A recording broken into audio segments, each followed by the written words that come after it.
घुटना, कंधा या कमर, चाहे जैसा हो दर्द, डॉक्टर ऑर्थो आपको देता है दर्द से पूरी आजादी, एक भरपूर जिंदगी।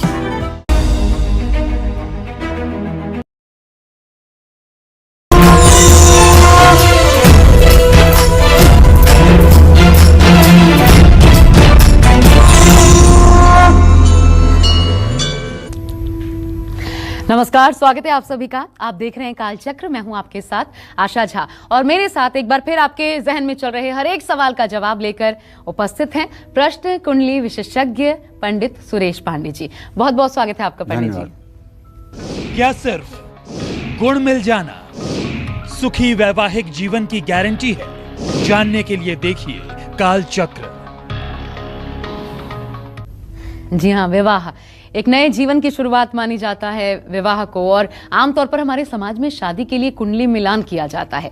अब सवाल ये उठता है ऐसे में कि क्या गुण मिलान, कुंडली मिलान सुखी वैवाहिक जीवन की गारंटी है? क्या गुण मिलान करने से हर सुख और खुशी वैवाहिक जीवन की मिल जाती है?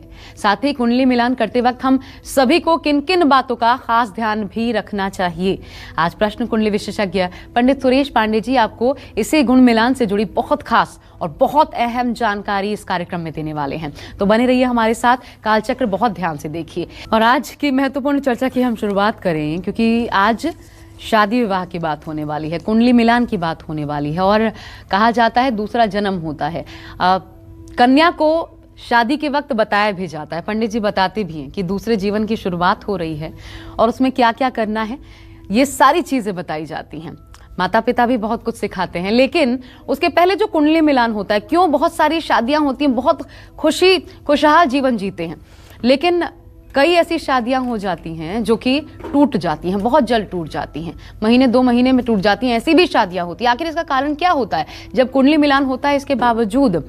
और क्या कुंडली मिलान सही तरीके से नहीं होना भी एक कारण होता है? ये भी पंडित जी से जानेंगे। लेकिन इस चर्चा की हम शुरुआत करें उससे पहले एक कॉलर हमारे साथ हैं, आइए उनका सीधा रुख कर लेते हैं। स्वागत है आपका कालचक्र में, अपना प्रश्न पूछिए। जय मां विंध्यवासिनी पंडित जी। जय मां विंध्यवासिनी। बेटा क्या नाम है आपका?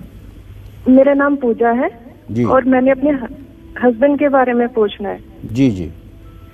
मेरे हस्बैंड का नाम है विकास शर्मा जी।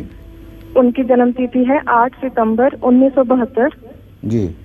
जन्म स्थान है पटियाला जी जी। और जन्म का समय है सुबह 10:32 जी। पंडित जी मैं ये पूछना चाहती हूँ, उनका कॉस्मेटिक्स का बिजनेस है, कैसा चलेगा और अपना घर कैसा कब तक बनेगा? देखो बेटा, अभी तो इनका व्यवसाय ठीक नहीं चल रहा है। इनके मेहनत के हिसाब से अभी सफलता नहीं मिल पा रही है और पिछले 1-1.5 सालों से तो काफ़ी हद तक मतलब कि इनका व्यवसाय प्रभावित हुआ है, काफ़ी हद तक इनका व्यवसाय खराब हुआ है, असंतोषजनक स्थिति में आया है। लेकिन मुझे पूरा विश्वास है कि नवंबर 2022 से व्यवसाय का उत्थान होगा, व्यवसाय का विस्तार होगा। और जहाँ तक घर बनने का सवाल है तो ये बात पक्की है कि इनके चतुर्थ भाव का स्वामी बुध है, जो इस समय बृहस्पति से द्वितीय द्वादश की स्थिति में है। जब शनि का गोचर कुंभ राशि में होगा 17 जनवरी 2023 के बाद, तब इनके घर बनने का योग बनेगा। 17 जनवरी 2023 से 25 मार्च 2025 के बीच में इनके अपने मकान का योग बनेगा। चलिए, और अब बढ़ते हैं अपनी चर्चा की तरफ। और पंडित जी, शादी ब्याह की बात हो रही है और सबसे ज्यादा शायद जो जोक्स बनते हैं, आपको भी ध्यान होगा, लोग भी अगर गौर करें, पति पत्नी पर ही बनते हैं। टॉम एंड जेरी कहा जाता है, सबसे ज्यादा नोक झोंक भी पति पत्नी की ही मशहूर होती है। लेकिन ये एक ऐसा जीवन होता है, सांसारिक जीवन, जो शायद जब आप 20-25 साल क्रॉस करते हैं उसके बाद से पूरा जीवन इसी तरीके से दंपति को एक साथ जीना होता है। आखिर क्या कारण होती है कि कुछ शादियां टिक जाती हैं और कुछ शादियों में व्यवधान पैदा हो जाता है? कहाँ कमी रह जाती है? देखो, कमी की बात क्या है, हमारे सनातन धर्म में तो ये कहते हैं कि जोड़ियां ऊपर से बन के आती हैं। सनातन धर्म की तो यही मान्यता है कि जोड़ियां ऊपर से बन के आती हैं और जिसके साथ जिसका संयोग लिखा है उसी के साथ उसका संयोग होगा। आदमी चाहे जितना चाहे, लेकिन आदमी की चाहत बेकार हो जाती है। अब रही बात विवाह के अंतर्गत आने वाले गुण मिलान की। गुण मिलान का मतलब है कि दो लोग जब पैदा होते हैं, लड़की और लड़का, तो दोनों लोगों के कौन से वर्ण है, कौन सा वस्य है, कौन सी तारा है, कौन सी योनि है, कौन सा ग्रह है, कौन सा राशि है और कौन सी नाड़ी है, इन 8 चीजों का मिलान किया जाता है। देखो, ऐसा गुण मिलान का मतलब ज्योतिष के इन 8 भकूट 8 अष्टकूट गुणों का गुण नहीं है। जी। गुण मिलान आज भी आवश्यक है, लेकिन गुण प्रत्यक्ष गुण। लड़का नॉनवेज खाता है, लड़की नॉनवेज खाती है कि नहीं, लड़का एडिक्ट है, लड़की एडिक्ट है कि नहीं, लड़की की पूजा पाठ में मानसिकता है, लड़का नास्तिक है, लड़की पढ़ी लिखी है, लड़का पढ़ा लिखा नहीं है, लड़की बहुत ही मतलब कि धर्म भीरू है, लड़का नास्तिक है। ये गुण मिलाओ ना। अब ये गुण वर्णो वस्य यथा तारा, ये छोड़ो। ये जब 14 साल की उम्र में शादियां होती थी, 12 साल की उम्र में शादियां होती थी, पत्तल पर भी बच्चे को लिटा करके जब शादियां होती थी और सब कुछ अंधेरे में होता था, तो डूबते को तिनके का सहारा, पंडित लोग यही गुण मिला करके कुछ कह लेते थे। लेकिन आज जब शादियां 25 साल और 20 साल की उम्र के ऊपर हो रही हैं, तो इनका प्रैक्टिकल गुण निकालो ना। बिल्कुल सही। किसके अंदर एडिक्शन है, किसके अंदर नहीं है, कौन ड्रग एडिक्ट है, कौन पढ़ने लिखने में कैसा है, किसकी कमाई कैसी है। मतलब वर के अनुरूप कन्या, कन्या के अनुरूप वर का चयन ऐसे करो ना, प्रैक्टिकल उनके गुणों से। 36 गुण जिन लोगों की कुंडलियों में मिले हैं, वो भी न्यायालय के चक्कर काट रहे हैं और तलाक के केस लड़ रहे हैं, ये मैं दावे के साथ कह सकता हूं। और 2 गुण जिनकी कुंडलियों में मिले हैं, वो भी राजा रानी की तरह जी रहे हैं, ये भी मैं कह रहा हूं। आप कहेंगे ऐसा कैसे दावे के साथ कह सकते हैं? तो गणना करना, गुण मिलाना, अगर आधा घंटा किसी को ज्योतिष पढ़ा दिया जाए तो उसको गुण मिलाना आ जाएगा। लेकिन वर कन्या की अनुरूपता देखना जटिल कार्य है। वर के कुंडली में देखिए कि लड़का चिरंजीवी है कि नहीं, दीर्घजीवी है कि नहीं, रोग व्याधि से मुक्त रहेगा कि नहीं, इसका कर्म कैसा है, इसका पराक्रम कैसा है, धनोपार्जन कैसा है, और इसका चरित्र कैसा है, इसका संतान सुख कैसा रहेगा। ये सारी चीजें अगर आपको अच्छी मिल रही हैं, तो गुण 2 भी मिल रहे हैं, तो शादी के लिए हाँ कहिए। इसी तरह से कन्या की कुंडली में देखिए, वैधव्य दोष तो नहीं, विधवा दोष तो नहीं, और वो भाग्यशाली है कि नहीं, शरीर निरोगी है कि नहीं, मन मस्तिष्क चंद्रमा की स्थिति ठीक है कि नहीं। अगर है तो उसको अपने घर की लक्ष्मी बना के ले आओ, कभी घर नहीं टूटेगा, चाहे गुण 2 मिले। हाँ, गुण की तब आवश्यकता बनती है जब दोनों की कुंडलियों में स्थिति अच्छी हो और ऐसे में मध्य नाड़ी आ जाए। देखो, मध्य नाड़ी एक ऐसी नाड़ी है, ब्लड ग्रुप से रिलेटेड है, कि अगर मध्य नाड़ी वर कन्या दोनों की आ जाए और ब्राह्मण वर्ण हो, यहाँ ब्राह्मण वर्ण का मतलब ये मत समझिएगा कि ब्राह्मण जाति में जो पैदा हुआ हो, ऐसा बिल्कुल नहीं कह रहा हूँ। ब्राह्मण वर्ण पैदा होने वाले बच्चे 4 वर्ण में पैदा होते हैं, ब्राह्मण, क्षत्रिय, वैश्य, शूद्र। शूद्र वर्ण का भी बेटा ब्राह्मण वर्ण का हो सकता है अगर ऐसे नक्षत्र में पैदा हो तो आप ये तो दिमाग से निकाल दीजिए कि ये ब्राह्मण वर्ण ब्राह्मण जाति के लिए कह रहे हैं। नहीं, ऐसी बात नहीं है। तो जब वर कन्या में से दोनों में से किसी एक का भी अगर ब्राह्मण वर्ण हो, तो ये नाड़ी दोष अत्यंत अशुभ हो जाता है और ये निश्चित रूप से दोनों के जीवन को प्रभावित करने वाला होता है। तो अब जब गुण मिलान की हम बात कर रहे हैं पंडित जी, तो सबसे पहला सवाल यही, अभी आप समझा भी रहे हैं, उसी में ऐड ऑन कर देती हूँ, गुण मिलान किया क्यों जाता है, क्या क्या देखा जाता है इसमें? देखो, गुण मिलान इसलिए किया जाता है कि गुण मिलान में एक गुण मिलान विवाह के पूर्व की एक परंपरा है।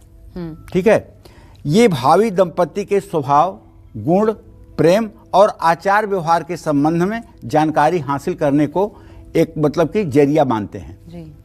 विवाह को एक नए जीवन की शुरुआत माना जाता है और आमतौर पर गुण यानी अष्टकूट कुंडली मिलान विवाह की संभावनाओं का आकलन करके किया जाता है।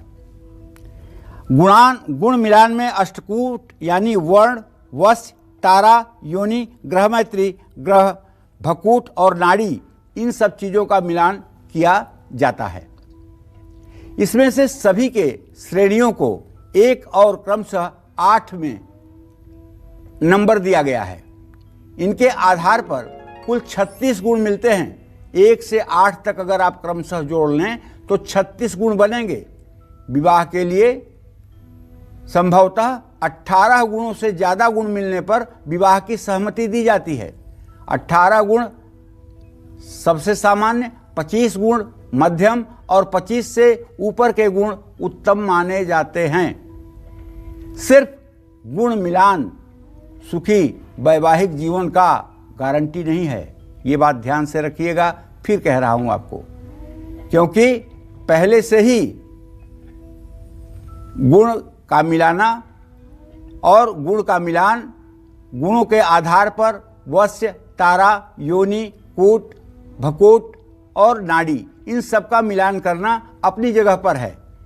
इस गुण को एक जगह नोट कर लीजिए, लेकिन जन्म कुंडली के ग्रह गोचर को देख करके तब विवाह के आगे आप कहिए। जैसे सबसे पहला तो है वर्ण। वर्ण का मतलब वरस्य वर्ण तो धिका न तस्य बुधे गणे। इसमें कहते हैं लड़की का जो वर्ण हो वो लड़के के वर्ण से ऊपर न हो।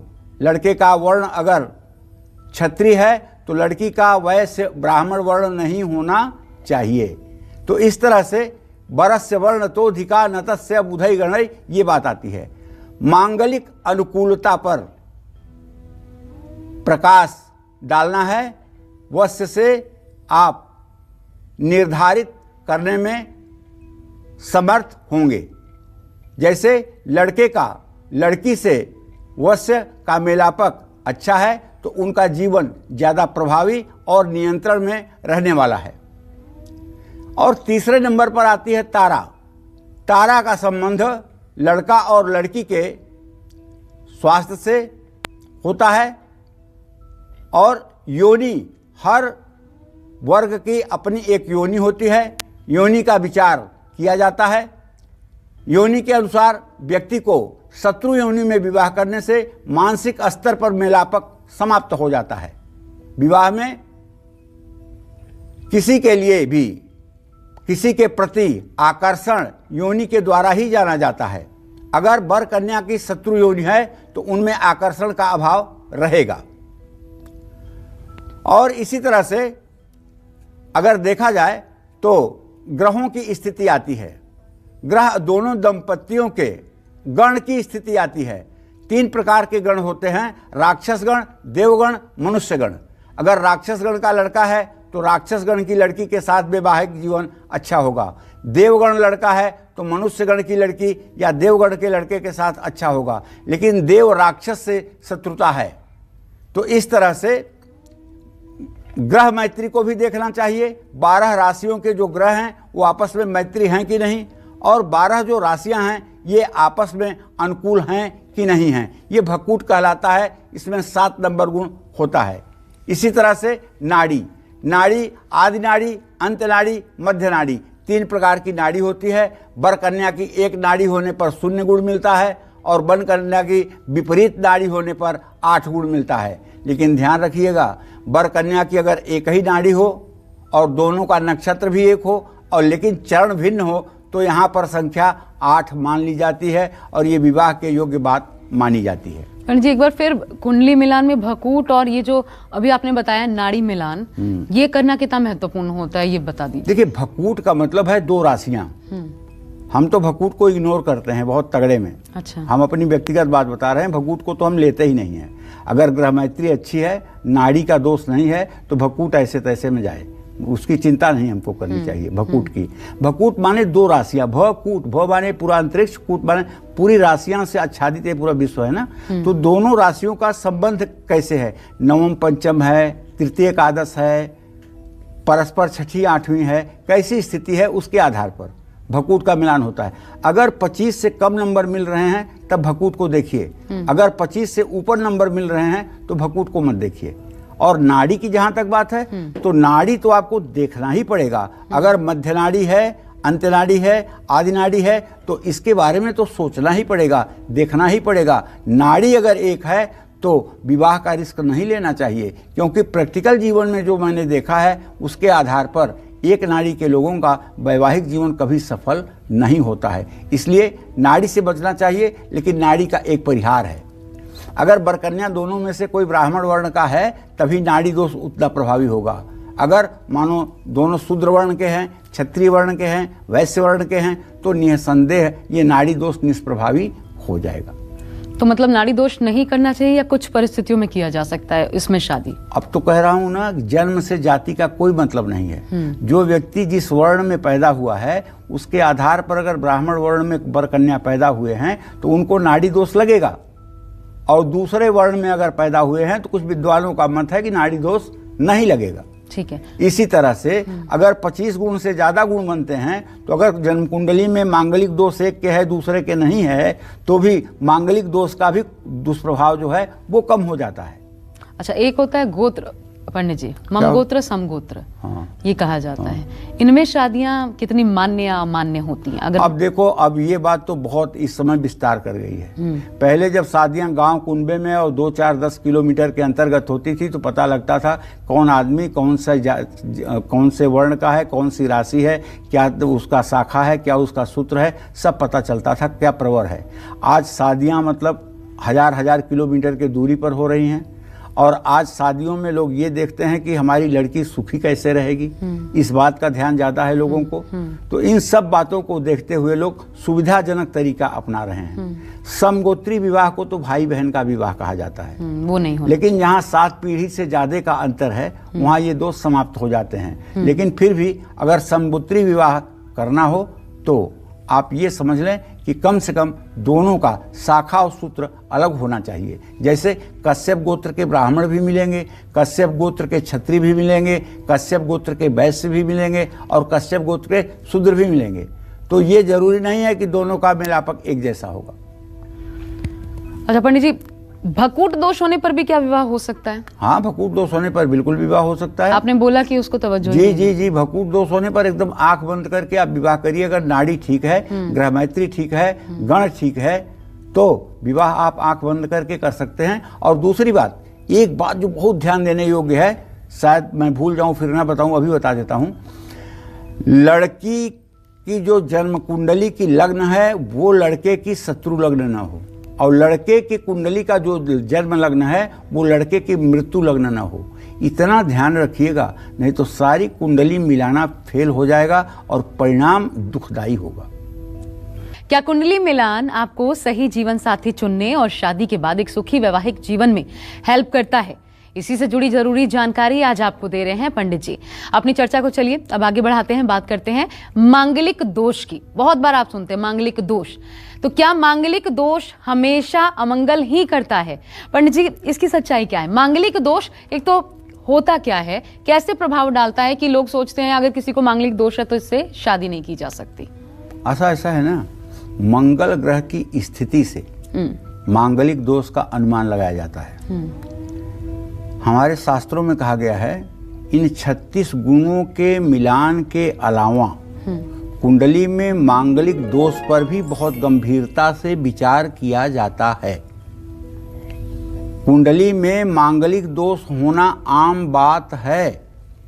लगभग 67% लोग मांगलिक दोष के शिकार होते हैं, लेकिन कुछ भावों में मंगल की उपस्थिति के गंभीर परिणाम होते हैं। जैसे कुंडली में मांगलिक दोष निरस्त होने के भी कई योग हो सकते हैं। किसी कुंडली में जैसे लग्ने व्यय च पाताले जामित्रे चाष्टमे कुजौ भर्ता पत्नी विनाशाय पत्नी भर्ता विनाशकृत। इसका अर्थ ये है कि यदि जन्म कुंडली में आपके मंगल पहले भाव में, चौथे भाव में, 7वें भाव में, 8वें भाव में और 12वें भाव में हो तो मांगलिक दोष बनता है। कुंडली मिलान में मंगल दोष का विचार बहुत महत्वपूर्ण है। विवाह में अगर मांगलिक दोष का विचार न किया जाए तो वैवाहिक जीवन में बहुत ढेर सारी समस्याएं आती हैं। श्लोक तो यही कहता है पत्नी भर्ता विनाशाय। पत्नी यदि मांगलिक है और वर मांगलिक नहीं है तो वर समाप्त हो जाएगा। भर्ता पत्नी विनाशकृत, और यदि पति मांगलिक है और पत्नी मांगलिक नहीं है तो पत्नी मर जाएगी। ये तो शास्त्र कहता है। लेकिन एक बात और ध्यान रखिएगा, मंगल के बहुत से परिहार हैं। जैसे अगर नीच राशि का मंगल किसी की कुंडली में है या अस्त मंगल है तो मांगलिक दोष समाप्त हो जाता है। जहाँ 4 लिखा हो आपकी कुंडली में, अगर वहाँ मंगल लिखा है तो आपको मांगलिक दोष नहीं होगा। और सूर्य के साथ मंगल हो और मंगल सूर्य के डिग्री में 9 डिग्री का अंतर हो तो भी मांगलिक दोष समाप्त हो जाता है।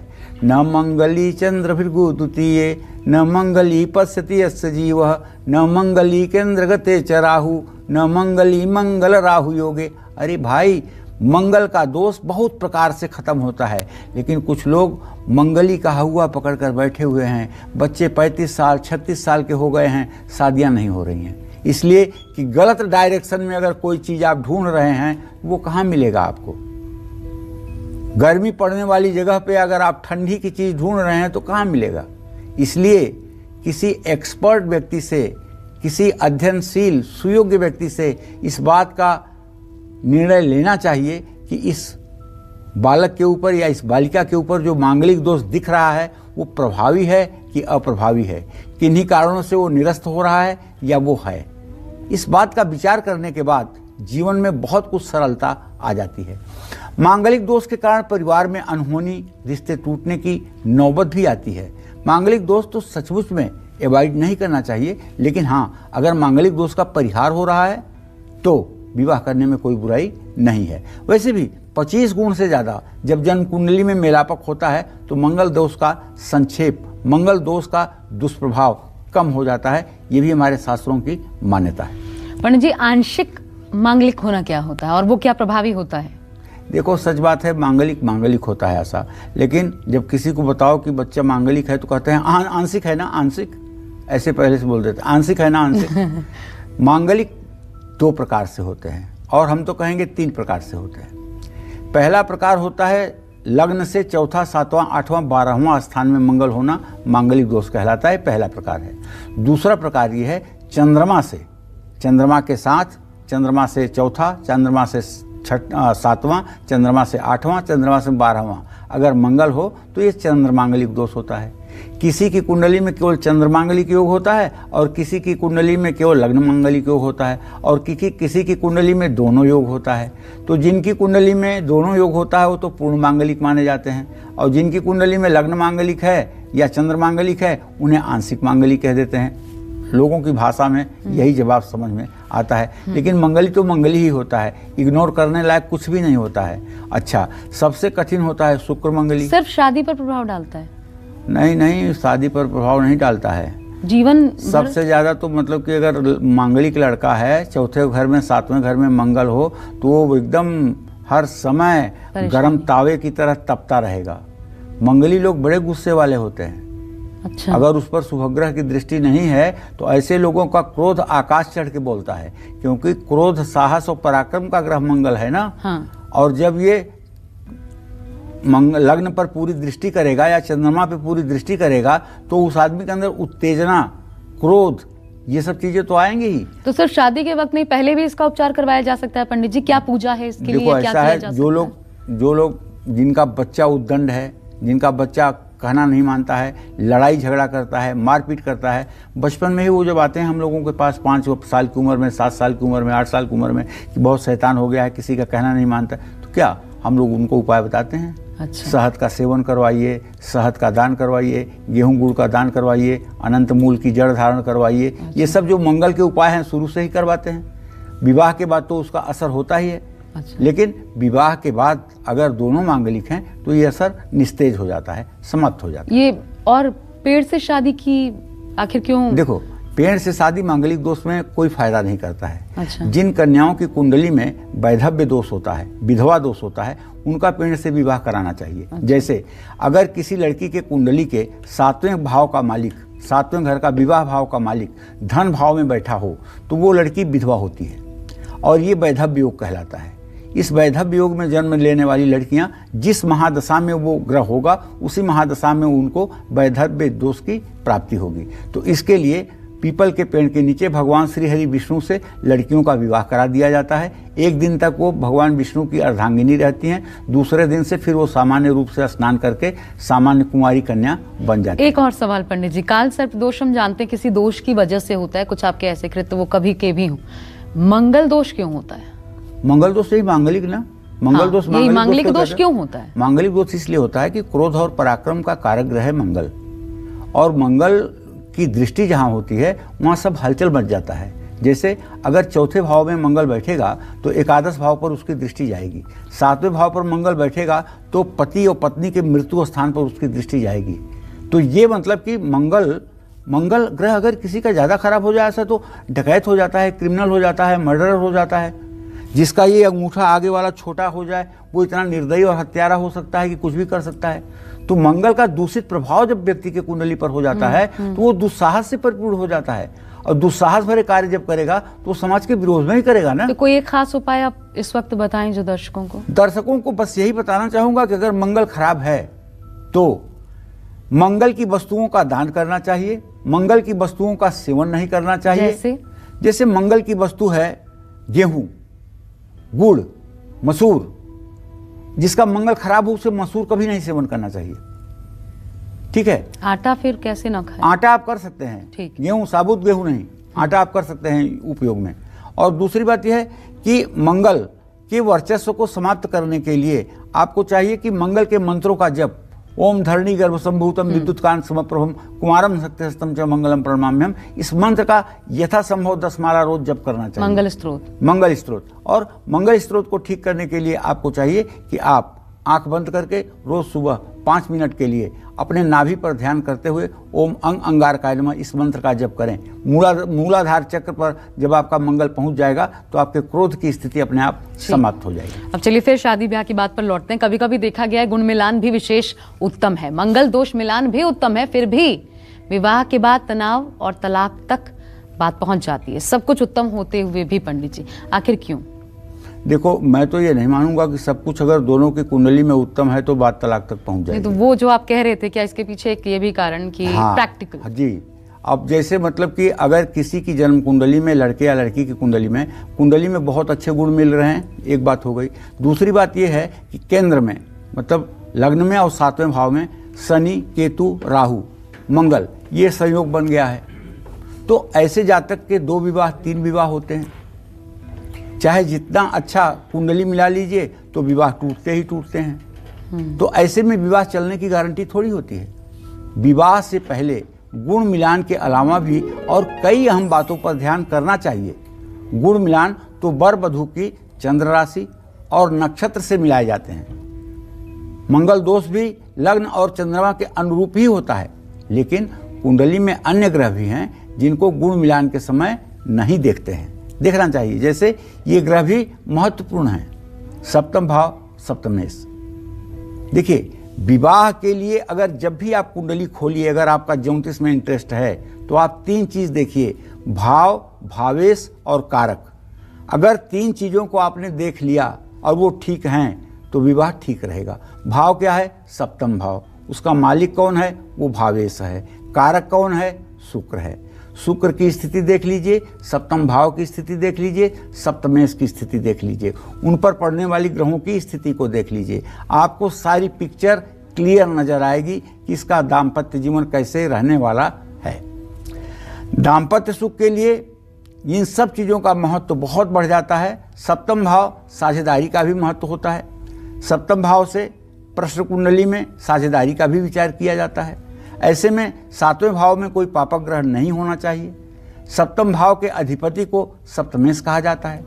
7वें भाव की तरह ही सप्तमेश पर कोई पाप ग्रह का प्रभाव नहीं होना चाहिए। ना ही सप्तमेश किसी अशुभ भाव में स्थित होना चाहिए। जैसे सप्तमेश का मृत्यु भाव में जाना, व्यय भाव में जाना, ये भी वैवाहिक जीवन के लिए एक दुखद संदेश है। पंडित जी, सब कुछ बहुत अच्छा होता है, शादी ब्याह, उसके बाद बाल बच्चे, सब कुछ बहुत अच्छा है, लेकिन कुछ पति पत्नी ऐसे होते हैं जिनमें खूब नोक झोंक होती है हर बात पे। आजकल पत्नी भी कामकाजी, पुरुष भी कामकाजी, और फिर उनमें नोक झोंक होती है छोटी छोटी बातों पर। इसके उपाय क्या है? कारण तो चलो अच्छा अलग अलग तुमने उपाय पूछा, कारण नहीं पूछा। नहीं तो मैं जब कारण बताता तो कुछ लोगों के घर में जो अनबन चल रही है वो अनबन और बढ़ जाती है। सबसे बड़ा कारण मोबाइल का पासवर्ड। हाँ। नहीं वो ठीक है, लेकिन सही बात है ज्योतिष के हिसाब से यदि वर या कन्या का मालिक बुध हो और वर या कन्या का स्वामी बृहस्पति हो, दोनों में परस्पर बुध और बृहस्पति के मालिक हों, तो ऐसे लोगों के वैचारिक तनाव की स्थिति बनती है, लेकिन ये लोग कभी अलग नहीं होते हैं। इनमें सामंजस्य भी होता है, लेकिन इनकी वकील की तरह बहस चलती रहती है हर समय, और हर समय एक दूसरे को नीचे दिखाने के चक्कर में पड़े। और बहुत से दर्शक ऐसे होंगे, इसलिए मैं ये सवाल आपसे पूछ रही हूँ, उपाय बता दीजिए आज। उपाय इसका ये है कि महिलाओं को चाहिए कि राम दरबार का चित्र लगा करके प्रभु श्री राम की पूजा करें और राम रक्षा स्तोत्र का पाठ करें। और पुरुषों को चाहिए कि बुधवार के दिन 100 ग्राम कपूर 5 मंदिरों में दे करके आएं आरती के लिए, और पुजारी को कुछ दक्षिणा दे करके आएं। निश्चित रूप से यह उपाय पुरुष और स्त्री अगर दोनों करें तो उनके वैवाहिक जीवन में समरसता आने की पूरी संभावना बनेगी। तो साथ भी नहीं चलती, जिनके बिना भी नहीं निभती, ऐसे लोगों के लिए, ऐसे पति पत्नियों के लिए पंडित जी ने बहुत आसान सा उपाय बताया है। इस उपाय को जरूर अमल में लाइए, आपको लाभ हो, यही कामना करते हैं। गुण मिलान के अलावा अब कुंडली के किन भावों पर गौर करना बहुत ज्यादा जरूरी होता है, ये भी समझ लीजिए अगर आप भी अपने बच्चे के शादी ब्याह के बारे में सोच रहे हैं। पंडित जी, कौन कौन से भावों को सोचना जरूरी है? देखो, गुण मिलान के अलावा कुंडली का 12 भाव और द्वादशेश देखना भी बहुत जरूरी होता है। 12 भाव का मतलब कि व्यय भाव, द्वादशेश माने कि खर्चे का मालिक।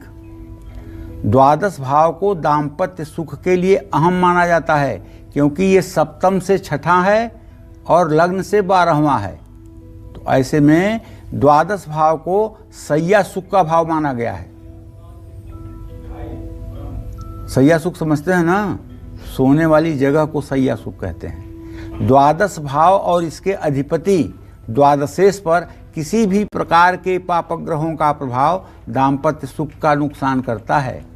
द्वितीय भाव और द्वितीयेश विवाह का अर्थ है एक नए जीवन की शुरुआत। द्वितीय भाव को धन कुटुंब का भाव भी कहते हैं। द्वितीय भाव से पारिवारिक सुख का पता चलता है। ऐसे में द्वितीय भाव और द्वितीय भाव के स्वामी पर किसी पापग्रह का प्रभाव दंपति को पारिवारिक सुख से वंचित कर सकता है। अगर द्वितीय भाव में शनि राहु केतु मंगल है तो ऐसा लड़का लड़की जब बोलेंगे तो बिना किसी तलवार के लोगों के गर्दन काट लेंगे अपनी वचन से, अपने जबान से। इतना कड़वा बोलते हैं, इतने कठोर शब्दों का इस्तेमाल करते हैं। और यदि बृहस्पति बुध चंद्रमा की स्थिति द्वितीय भाव में है तो ऐसा व्यक्ति अपने बातों से, अपने व्यवहार से सामने वाले के मन को मोहित कर लेगा। तो ये विचार जरूर करना चाहिए कि होने वाली जीवन संगिनी या जीवन साथी का वार्ता करने का तरीका या अपने को प्रेजेंट करने का तरीका कैसा है। कहीं ऐसा तो नहीं कि खिलाएगा आपको मीठी मीठी रोटियां और बोलेगा इतनी कड़वी बात कि आपकी सारी मिठास खत्म हो जाएगी। तो कुंडली का गुण मिलान करते समय इन सब चीज़ों पर विचार करना चाहिए। और कुंडली मिलान जब किया जाता है तो गुण देखे जाते हैं। गुण मिलान सबसे महत्वपूर्ण माना जाता है। अभी जैसा पंडित जी ने बताया कितने गुण मिलना अच्छा होता है, 25 से ऊपर शुभ होता है, बहुत शुभ होता है।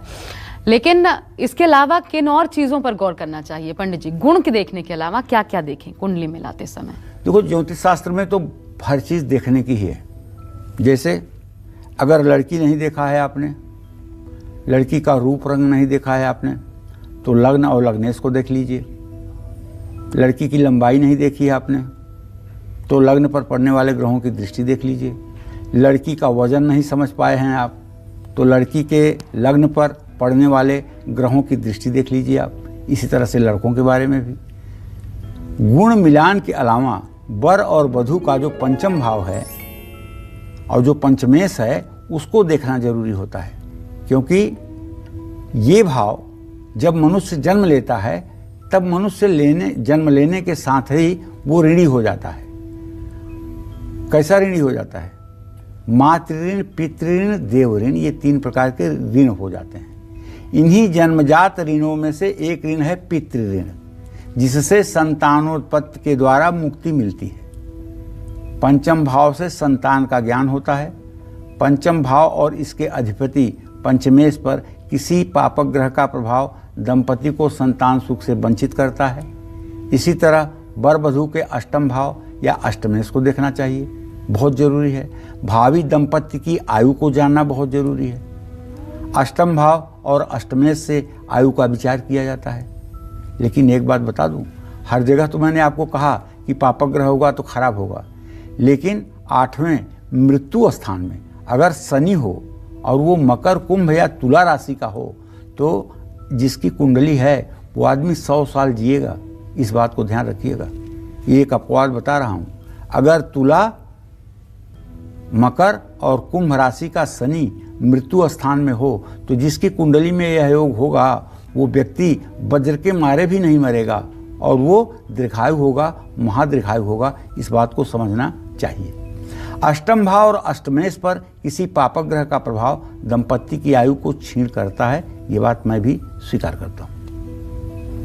बात करते हैं कुंडली मिलान से जुड़ी उन बातों की जिनको आपको बिल्कुल भी नजरअंदाज नहीं करना चाहिए। पंडित जी, ऐसी कौन सी बातें हैं जो बिल्कुल नजरअंदाज ना करें? देखिए, सप्तम भाव को कहते हैं विवाह भाव। पति पत्नी का किसी के कुंडली से अगर विचार किया जाता है तो सप्तम भाव से ही विचार किया जाता है।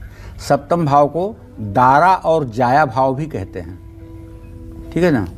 द्वितीय भाव और द्वितीयेश, पंचम भाव और पंचमेश, अष्टम भाव और अष्टमेश के अलावा दाम्पत्य का नैसर्गिक कारक ग्रह जो है वो शुक्र है। पुरुषों के लिए और बृहस्पति स्त्रियों के लिए जरूरी होता है। वर की कुंडली में शुक्र और कन्या की कुंडली में गुरु अगर पापक ग्रहों के प्रभाव में हैं तो विवाह होने में देर नहीं, अंधेर हो जाएगी। वर या कन्या की कुंडली में दाम्पत्य सुख का नैसर्गिक कारक ग्रह जो है वो शुक्र है। जाया कुटुंब का धीसो, जाया मतलब 7वां भाव, और शुक्र को कहते हैं दिव्यांगना वाहन वस्तुभूषा चिंता तुकार्या भृगुणा बुधेंद्र। पति और पत्नी दोनों के भाव का कारक शुक्र होता है। अगर सप्तम भाव और सप्तमेश शुभ हैं तो शुक्र का भी शुभ होना आवश्यक होता है। अगर गुरु पापक ग्रह से पीड़ित है या अपनी नीच राशि में जैसे अभी चल रहा था मकर राशि में, या शनि के प्रभाव में था, या अशुभ भाव में था, या केतु और राहु के साथ हो, गुरु चांडाल योग बनाता हो, तब भी ऐसा बृहस्पति दाम्पत्य सुख का नुकसान करता है। इन सभी के अलावा वर वधू की कुंडली में विंशोत्तरी दशा भी देखना चाहिए। वर या कन्या की कुंडली में महादशा और अंतरदशाओं की भी कुंडली में मिलान की महत्वपूर्ण भूमिका होती है। वर या कन्या दोनों ही पर पाप और अनिष्ट ग्रहों की महादशा या अंतरदशा का एक ही समय में आना दाम्पत्य सुख के लिए हानिकारक होता है। आपने ऐसा परिवार पता नहीं देखा होगा कि नहीं कि जिनकी सबकी दशा राहु की चल रही हो। पूरे परिवार में जितने सदस्य हैं या जितने सदस्य हैं सबकी दशा शनि की चल रही हो, तो इतना बड़ा विभत्स कांड होता है उस परिवार में कि जिसकी नुकसान की भरपाई नहीं हो पाती है। हाँ, किसी का पापक ग्रह चल रहा है, किसी का शुभ ग्रह चल रहा है तो मिला जुला असर मिलता है। कहीं कभी कष्ट हो जाता है, कभी तकलीफ हो जाता है, कभी राहत मिल जाती है, कभी आराम मिल जाता है। इसलिए विवाह में भी कुंडली मिलाते समय दोनों का लग्न एक नहीं होना चाहिए। इस बात को भी ध्यान में रखना। लग्न अगर एक होगा, भाव भावेश एक होंगे तो निश्चित रूप से विपत्ति आएगी तो दोनों पर एक साथ आएगी। सुख आएगा तो दोनों का एक साथ आएगा। एक साथ सुख आना तो ठीक है, लेकिन दोनों पर एक साथ विपत्ति आना कहाँ से ठीक है। इसलिए थोड़ा सा, हाँ, अगर लग्नेश सप्तम में हो, सप्तमेश लग्न में हो दोनों कुंडलियों में, तो इस विवाह को बिना कुछ देखे साइन कर दो। शादी हो सकती है, ये पूर्व जन्म से पति पत्नी हैं, इन्हें दूर ना करो। और चाहे जितनी ग्रह स्थिति एक बार खराब भी होगी ना, तब भी वो एडजस्ट कर लेते हैं और उनका जीवन सामयिक ढंग से अगर माना जाए तो ठीक चल निकलता है। और आगे बढ़ने से पहले हमारे साथ सूर्यभान जी, एक कॉलर इस वक्त जुड़ चुके हैं अयोध्या से। स्वागत है आपका सूर्यभान जी, अपना प्रश्न पूछिए पंडित जी से। नमस्ते पंडित जी, प्रणाम। हाँ, सुखी रहिए। पंडित जी, हम लगभग जो है 4 साल से परेशान चल रहे हैं जी। बीमारी पीछा नहीं छोड़ रही है जी। आप कितने साल के हैं? 67। जी जी जी जी।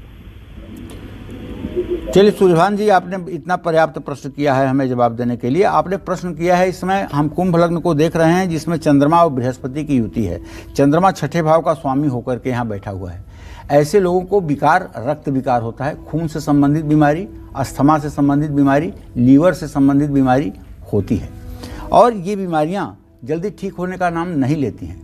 लेकिन मुझे विश्वास है कि अगर किसी शिवालय में आप लगातार 40 दिन जा करके जल, दूध, शहद और बेलपत्र से भगवान शिव का पूजन करना शुरू करें और महामृत्युंजय मंत्र का 10 माला रोज जप करें तो शीघ्र ही आप स्वस्थ हो सकते हैं।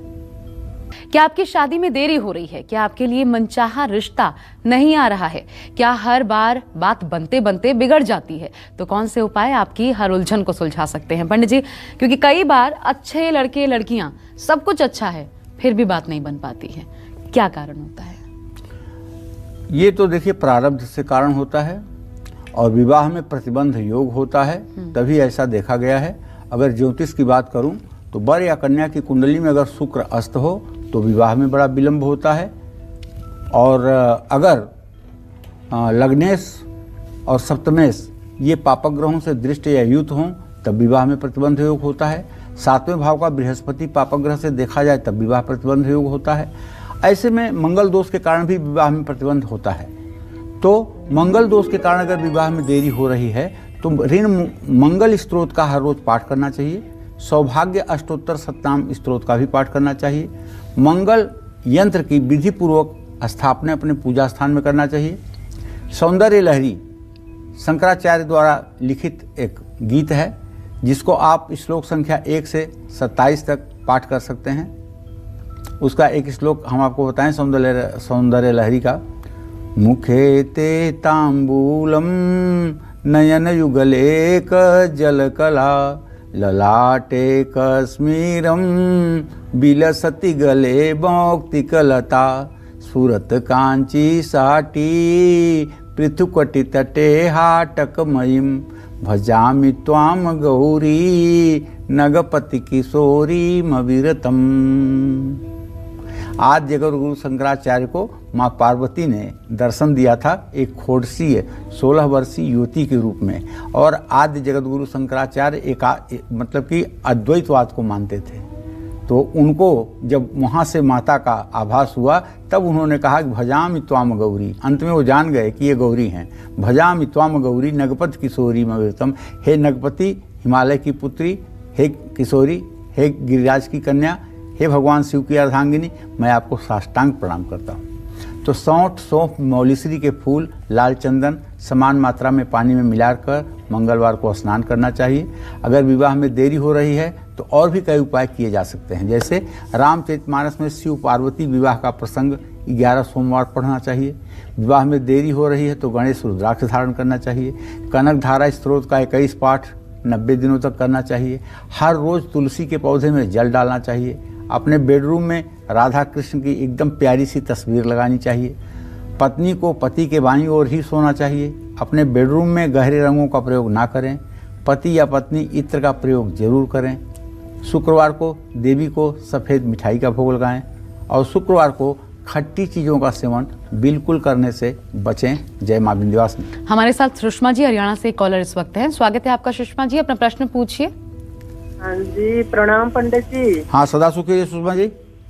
पंडित जी मतलब मैं अपने बेटे के बारे में पूछना चाहती हूँ जी। उसका जन्म डेट है 5 जुलाई 90 जी।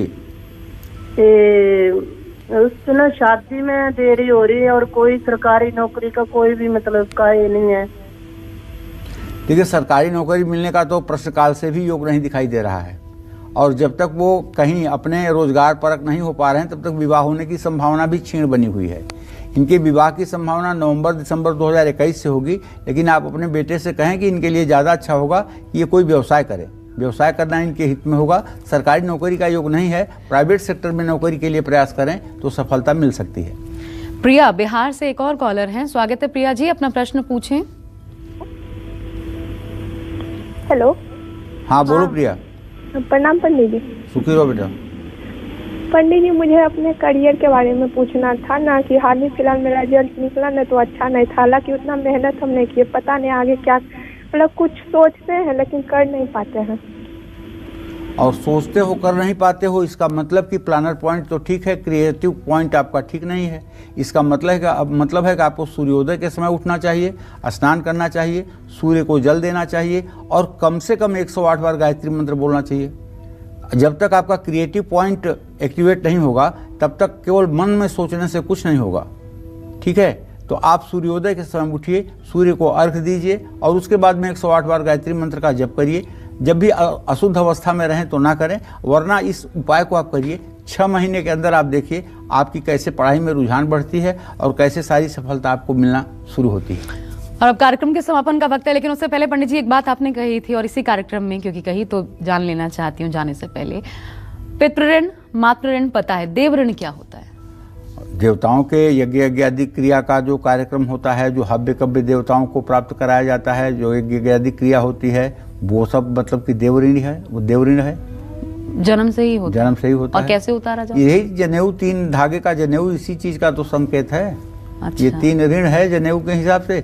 जब सन्यासी सन्यास ले लेता है तो जनेऊ पहनना बंद कर देता है, उसके 3 ऋण पूरे हुए नहीं हुए उससे कोई मतलब नहीं। सन्यासी सन्यास लिया तो जनेऊ निकाल के बाहर कर देता है। अच्छा, और जो जनेऊ नहीं धारण करते? जो जनेऊ नहीं धारण करते हैं वो महान है। जनेऊ तो उन्हीं को धारण करना चाहिए जो मतलब कि भगवान श्री हरि विष्णु का भजन यजन करते हैं। जनेऊ तो धारण करना ही चाहिए। जनेऊ, शिखा, चंदन, ये कुछ ऐसी चीजें हैं जिन्हें धारण करना ही चाहिए। नहीं करते हैं तो क्या क्या कर सकते हैं। लेकिन देव ऋण के साथ आजीवन व्यक्ति रहता है। शुक्रिया आपका पंडित जी इस कार्यक्रम में शामिल होने के लिए। उम्मीद करते हैं विवाह स्पेशल कालचक्र आपको जरूर पसंद आया होगा। कल एक नए विषय के साथ दोबारा आपकी परेशानियों को दूर करने के लिए ढेरों उपाय लेकर फिर उपस्थित होंगे। फिलहाल के लिए पूरी टीम को आज्ञा दीजिए और देश दुनिया की खबरों के लिए आप देखते रहिए न्यूज़ 24। नमस्कार।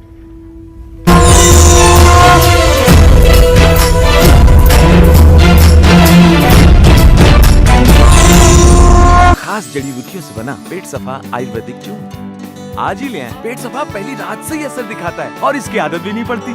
पेट सफा, हर रोग दफा।